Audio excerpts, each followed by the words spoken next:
Welcome to the new Cyber Frontier, bringing you the latest news on the local Colorado economy and initiatives that focus on the development of cybersecurity economics.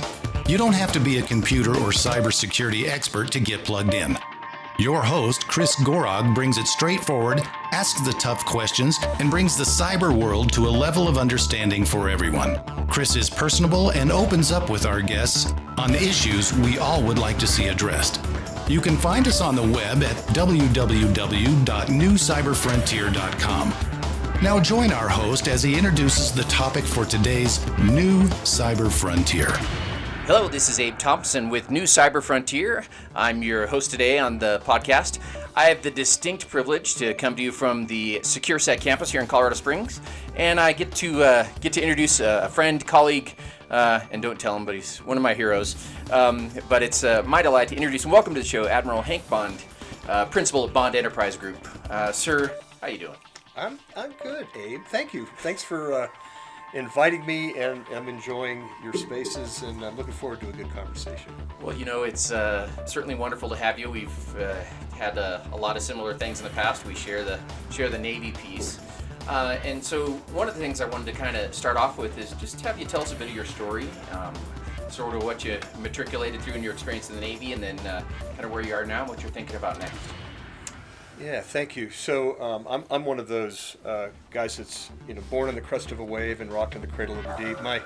My father was in the Navy. He was a submarine driver, and so that's what I always wanted to do. So I ended up getting a commission in the Navy as a submarine guy, as a nuke, and went through, served in 2 different submarines, and then transitioned in the 90s into the IT business of the Navy and in the joint world, and learning. And this is really before the kind of the bubble was even halfway blown up in terms of before it burst, if you will, around 2000. So it was good to catch the wave of kind of the chaos of web, the Navy and the joint world implementing web technologies, business to business, ERP solutions across the whole range, and then serving in the capacity of shore-based command and control nodes like Navy Telecommunication Station Guam, NAVCOM Stay Guam, and then serving on USS Enterprise on Admiral Stavridis' staff, the Enterprise Strike Group back in 03-04,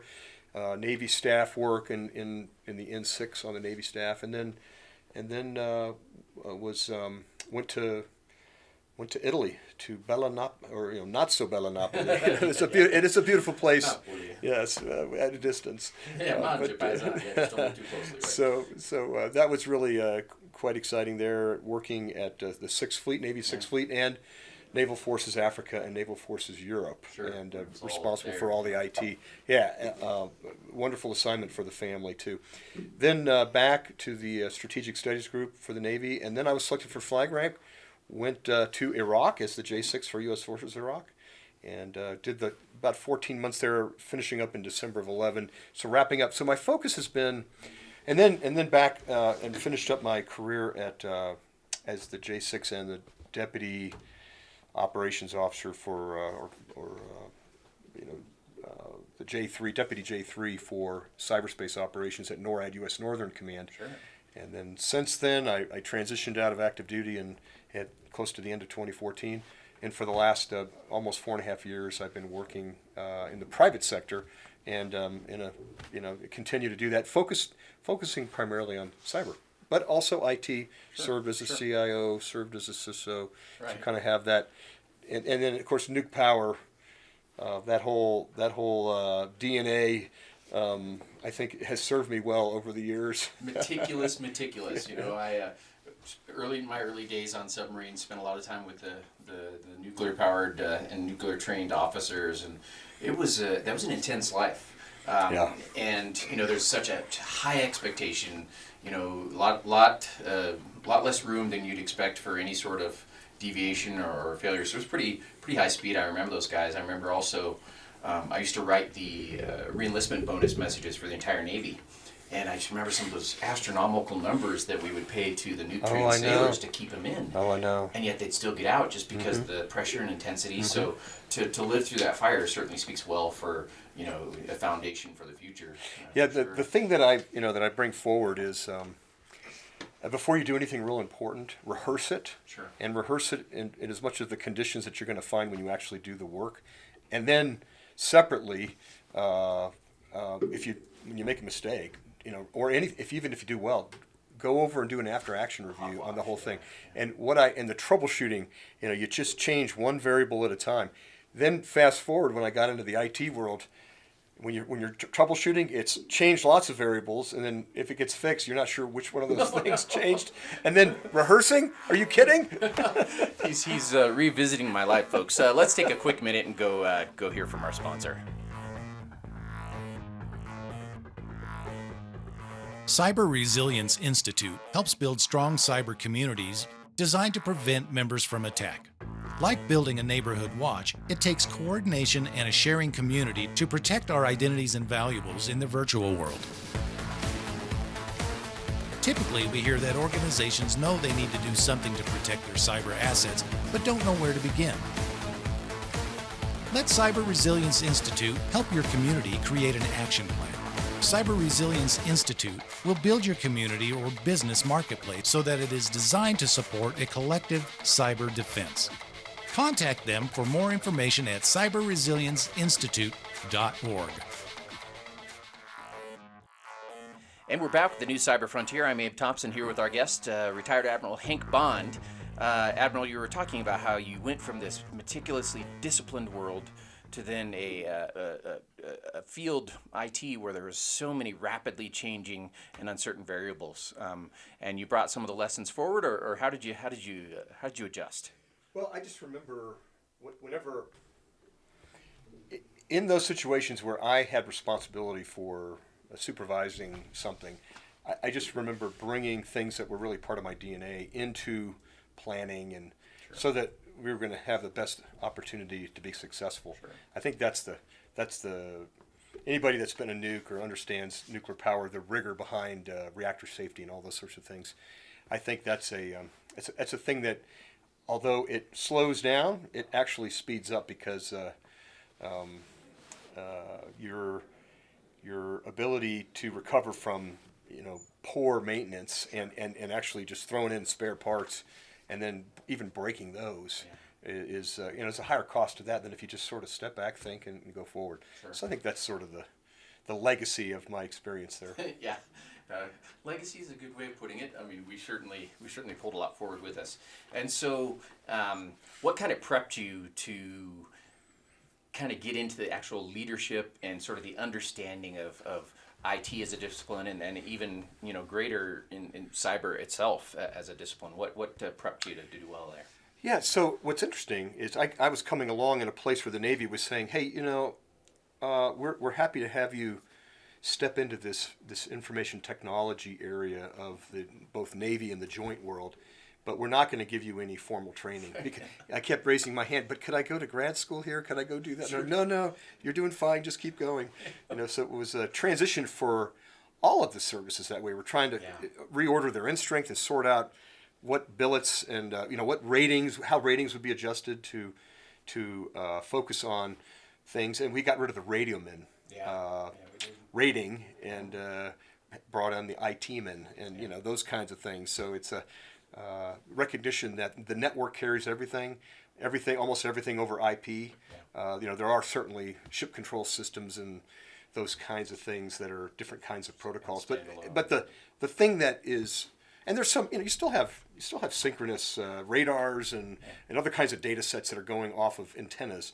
But for the most part, more and more we're routing everything as an IP, as an IP data set, and the idea of shooting targets on IP kinds of things is interesting because it's not exactly real time. You have some latency that's built in there. Yeah. So how to grapple with that? I think what helped me the most to answer your question was, again, kind of that nuclear mindset, because I was brought up in the Navy as a systems thinker. everything's related. There's a design and a purpose for everything to give you room to maneuver. Sure. Understanding materials and the ability to stress something in wartime or when you really got to go fast. Understanding where your real margins to the limits really are, so that you can be safe. All of that just translates nicely into every other part of life. Sure. So when it comes to how does the military embrace information technology, moving away from paper. I mean, I was teaching at submarine school after my first submarine. I was teaching and developing curriculum by hand, handing it to a typing pool, of which those folks would pound away at their typewriters, and then I'd get back the first approximation of what I wrote by handwriting, and I'd get it, and I'd make corrections, and we'd go back and forth a few times, and the thing would end up into the new curriculum. While I was there, we fired all those folks and brought in computers, and now, Lieutenant Bond was writing my own thing using, programs that don't even exist anymore. Harvard Graphics, remember all that? Right. Yeah, it's all gone. Well, and WordStar and WordPerfect and all that stuff. And we thought that was a sea change. Yeah. And then, it seems like every year there's a rapid change in this cyber world. Yeah, so I think the point is, the good thing about the military is you're really set up to be agile and receive new technology and understand how to integrate it and get the most out of it. The problem with IT is the military can really only buy COTS. Yeah. And then it's an integration, issue on how to bring it in and how to scratch your head and understand what's the real downside or risk. How do you measure risk in terms of operating this mechanical system using software? Fly by wire, fly by software. I mean, some things when you have a cold boot on an airplane, that means you're falling out of the sky. And can we trust this commercial off-the-shelf system to actually integrate well with military systems and meet our security requirements, and will the boss trust his information to this system, and Absolutely. How do we vet it? Yeah, I remember in the 90s talking to one of the leaders of our special operations forces back then. Now back then in the 90s, before 2001, before 9/11, really the SOF forces were very stovepiped, and it was a need to know in those days. And so I remember one of the 3-star leaders in the joint world saying, you know what, we're just going to isolate ourselves from the network, and that's the way we'll be safe, which was obviously a misunderstanding. If you were to take the Navy, for example, just take the Navy, really any of the expeditionary forces, and you were to pull them off of the NIPRNet or the internet, essentially the unclassified network. If you're going to do that, in 3 days everything stops, because all fresh fruit and vegetables goes away. There's no resupply. You might be able to go a little longer in unit levels, but for the most part, everything stops in about 3 days. There's certainly the Navy would. The surface Navy just slows down, stops, everybody gets hungry. Sure. And there's a tremendous vulnerability there. Because logistics runs on the network. And we, as a Navy, have always, dwarfed sort of the other capabilities in the world because of our ability to sustain at sea and to replenish and do some of those things. And here now with all this technology, introduce different kind of vulnerabilities. Absolutely. And I think that's the problem. The grand problem is to look at a capability that now is the commons for commerce, and essentially all information sharing is built on a protocol that by design was not secure, because you couldn't have cryptography, crossing borders. Sure. So these session encryption kinds of things that we do now that we just assume, that we just take for granted, they didn't exist. And when you talk to Vint Cerf, one of the two guys that developed the internet protocol back in TCP/IP back in 1973. So even somebody preceded Al Gore in inventing the internet? I think so. I think Wow. that's true. Yeah. So he said that there was no security whatsoever in this thing, and so the wonderful part of the internet and the protocols that run it is that it's collaborative. The vulnerability to all those technologies is that it's collaborative. Yeah. So now with hacking and life hack of any kind is to misuse the system design to gain an advantage in a way that you want. Sure. And so frankly, there's just no end to the misuse of the way things are designed, because you're just not going to get it right. The use case is never the case that's actually used from the design.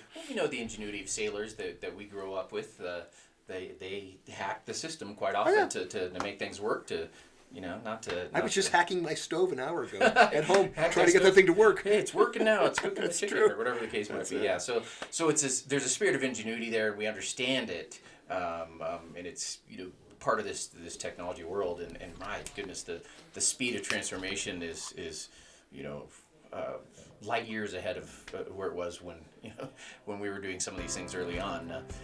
Before we go on, let's take a quick break and hear from our sponsor.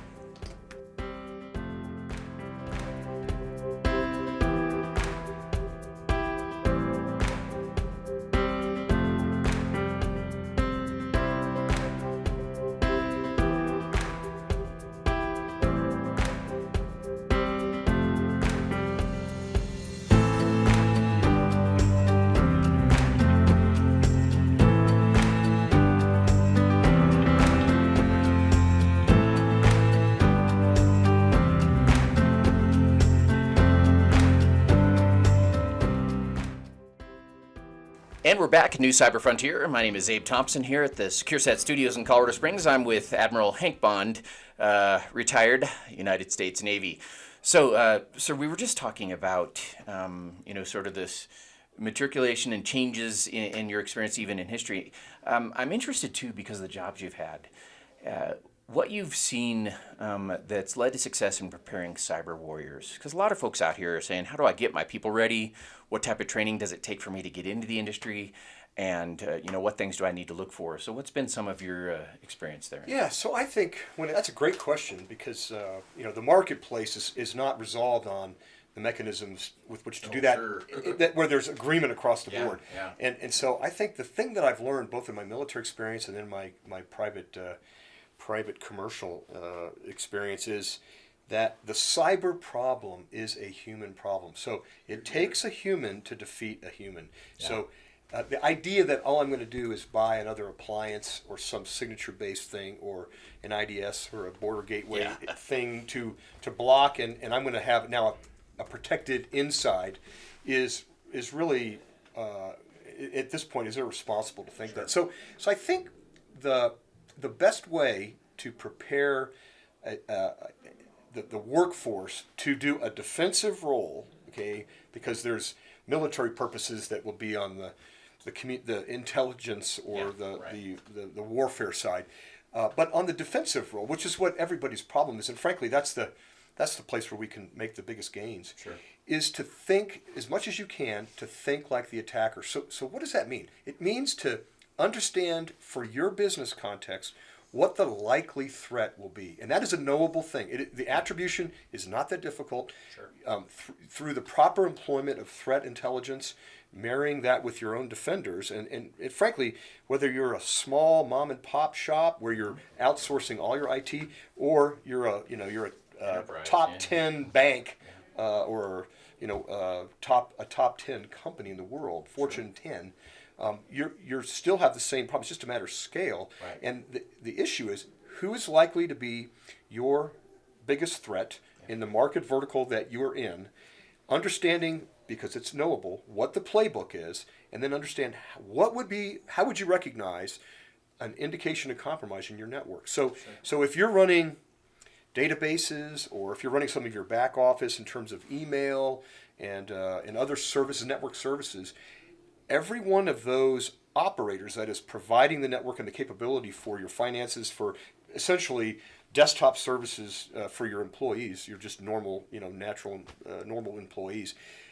Everybody needs to understand what an indication of compromise would look like, and that would include phishing, social engineering against email, against you as a user, just the common user on the net, or your system administrator or the database administrator, anybody that touches the network. What would it look like for the playbook most likely to be used against you for compromises? Then to marry up opportunities to bring in technology. So technology helps everybody. However, it's still a very human thing. Yeah. What is that? What's the motive? Are they trying to steal my intellectual property? Are they stealing credit card receipts? Is it a point of sale attack? Is it a broad, are they going to shut me down? Are they going to, are there issues that would get the anonymous, crowd against me? Those are knowable things, and what you're talking about is not complete certainty. You're just reducing uncertainty to a point that you can manage the risk, and for those that are responsible to provide, to deliver the service, if you're in the operations business of your company, you want to make sure that you've got enough talent on board that can actually go against and is trained to recognize what's going on and then to deal with the issue. So what does it take? I think it takes the better you are at understanding network protocols, operating systems, and then depending on what your business is, it may be at the application level, what's going on, and then all of the connection points. Do you have vendors that are coming in, understanding where the risk is with vendors that help you with your business. So someone's got to be a conductor. Usually they call those the Chief Information Security Officer, and somewhere in there is the Chief Information Officer also. Those two are key to have good understanding of an integrated defense against the likely threat. To that, then, you're able to train your onboard. If you have an organic staff, you can train them to be aware of what's going on. You may want to augment with some high-end, response and detection and incident kinds of folks to help you. Right. But frankly, it's really a matter of making sure you train your folks. Now that's a big, and I'll just say one more thing. That's a hard challenge for the military.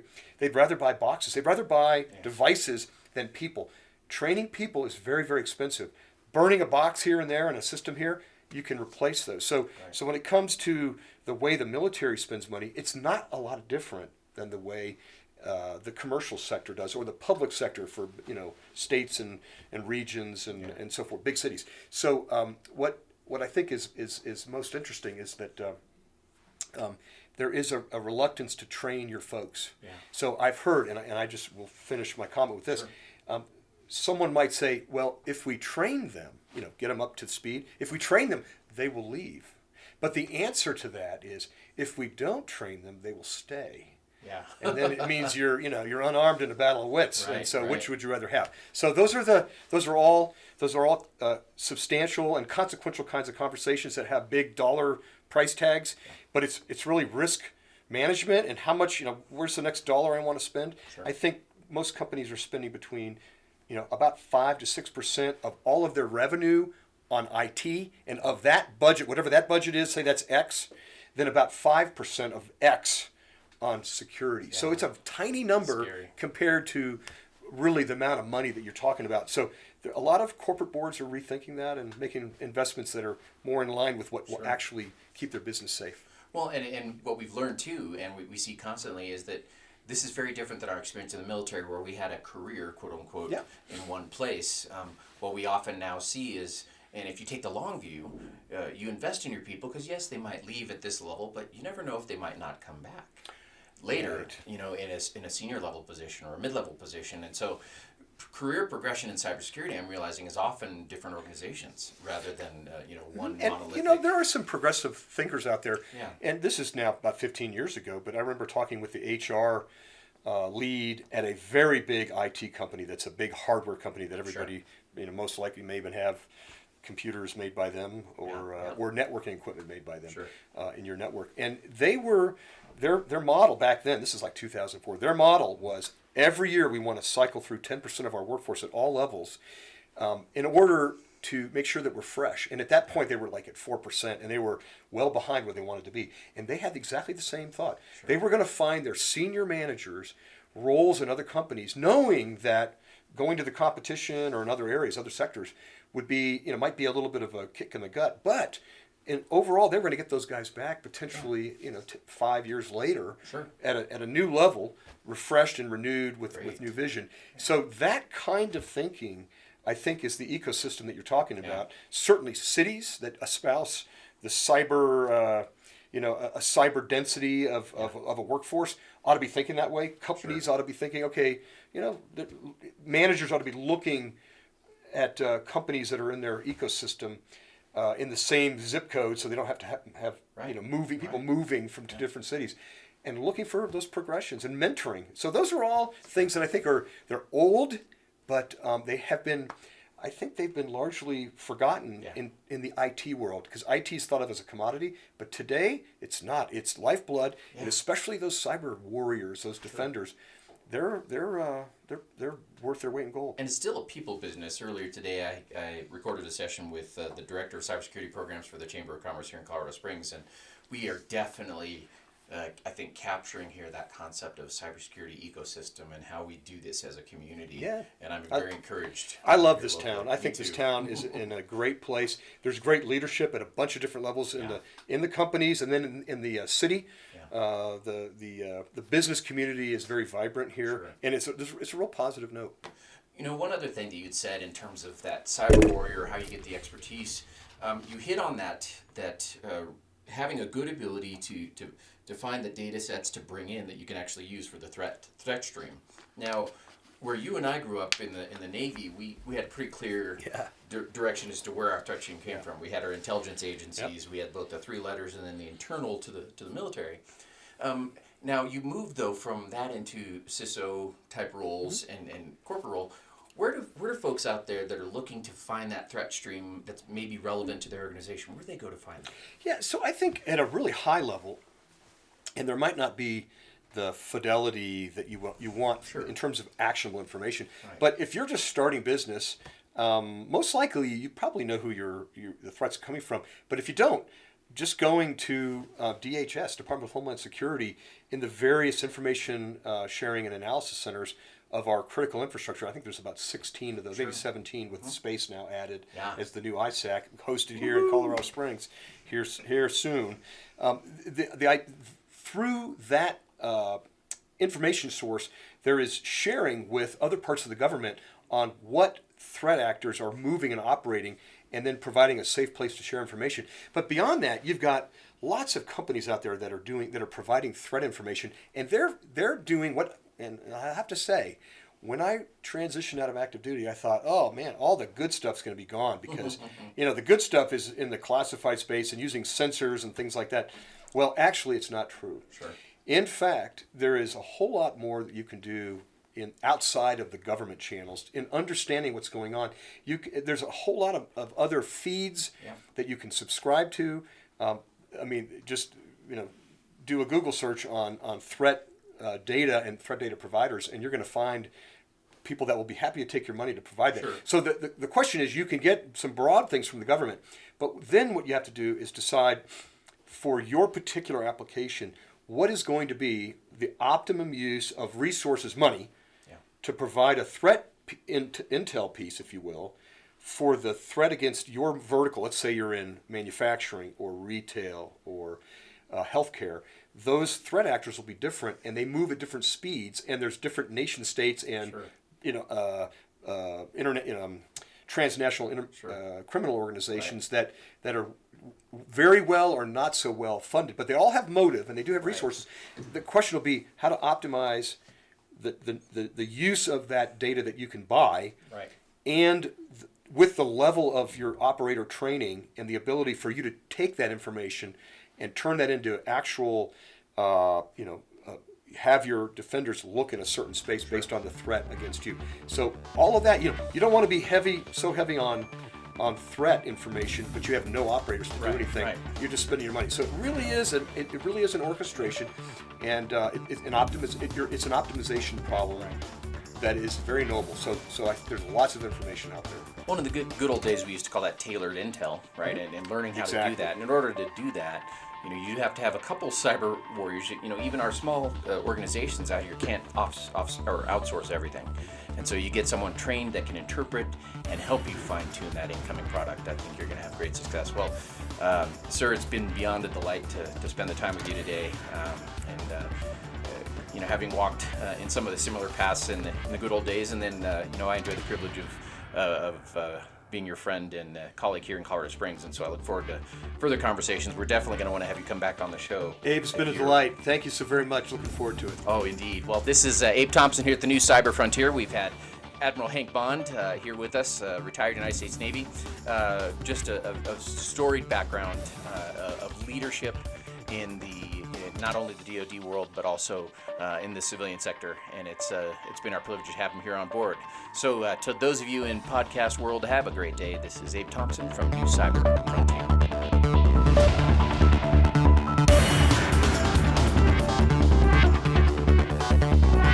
We hope you have enjoyed this episode of New Cyber Frontier. Remember to get involved. Often we think that someone else will handle privacy and security in the virtual world, but you are the only one truly in command of your virtual fate. Join our mailing list so we can keep you informed of breaking news and new releases. If you have an idea, if you have a question that you would like to hear answered, or if you want to get involved with our efforts, reach out to us at newcyberfrontier.com. We also encourage you to visit our sponsors' links, as they are the ones that really make this show possible. I want to thank each of you for supporting the show, and we look forward to seeing you back for the next episode of New Cyber Frontier.